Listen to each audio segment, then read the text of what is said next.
let's jump into another deep dive.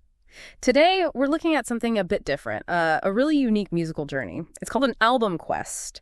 This idea from a music blogger, Greensterox. Basically, what if albums competed, like teams in a World Cup? And for this quest, we're digging into Group 43. It's got Madonna's Confessions on a Dance Floor, then M6 by Mike and the Mechanics, Animalympics from Graham Gouldman, and Saxon's Strong Arm of the Law. Quite the lineup, wouldn't you say? Oh, absolutely. A real mix. And it's fascinating, this whole quest idea. It's not just ranking, is it? It's about, personal taste, how nostalgia hits, maybe discovering something totally new. So our mission today really is to unpack what Greensterox found interesting here, the surprising bits from these albums, and maybe see what insights you can take away from looking at music this way. Okay, yeah, sounds good. So this Group 43, yes, with such different sounds, what actually came out on top for Greensterox? Well, kicking things off for the winner, and this was a bit of a surprise, Madonna's Confessions on a Dance Floor. Really? Madonna? Oh. Yeah. And what's interesting is apparently Greensterox doesn't usually do dance music, but it was the melody. He said the melody just hooked him, made it super catchy. Huh. So it proves a great tune can cut across genres then. Exactly. It shows how a strong melody can just win you over, even if it's not your usual style. That's what this kind of head-to-head comparison can reveal. Okay, fair enough. A dance album taking the crown. So who was runner-up? What was the dark horse here? The dark horse, yeah, that was M6 by Mike and the Mechanics. Apparently this one really surprised him. M6, Mike and the Mechanics. Right. And think about it. It came out late 90s, which, wasn't exactly the prime time for that kind of smooth melodic rock. True. Different era. But he described it as just a gorgeous set of songs, classic Carrick and Young vocals. He mentioned tracks like What Will You Do, the opener, Whenever I Stop, and Did You See Me Coming. Said it felt kind of breezy, more stripped down than their earlier work. Interesting.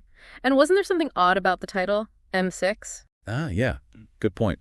Greensterox noted that too. It was called M6. But it was actually only their 5th studio album.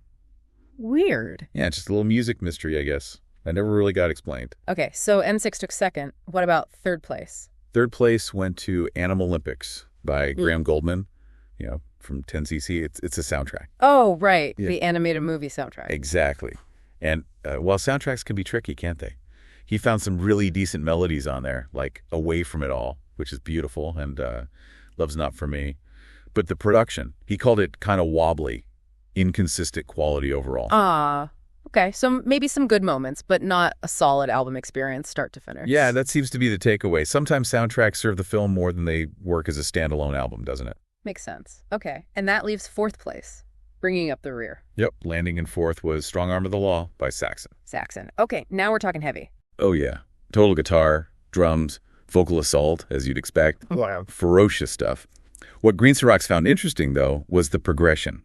He felt each track got a bit less melodic, maybe a bit more noisy as it went on. Right. But then it ends with this brilliant Saxon anthem, Dallas 1 p.m. Dallas 1 p.m.? No, that rings a bell. It's famous. It's about the assassination of JFK. Wow. From Saxon. That's unexpected. Totally. A really powerful and kind of surprising way to close a heavy metal album. So recapping the final order for this group, Madonna first, then Mike and the Mechanics, Graham Gouldman, and finally Saxon. That's the list. This whole album quest thing really does throw up some surprises, doesn't it? It absolutely does. It just underscores how personal music discovery is. An album you might normally skip, like a dance record, could totally grab you. Or a heavy metal album ends with this deep cut about history. It shows how listening outside your usual box or in this kind of competition format can change everything. Yeah.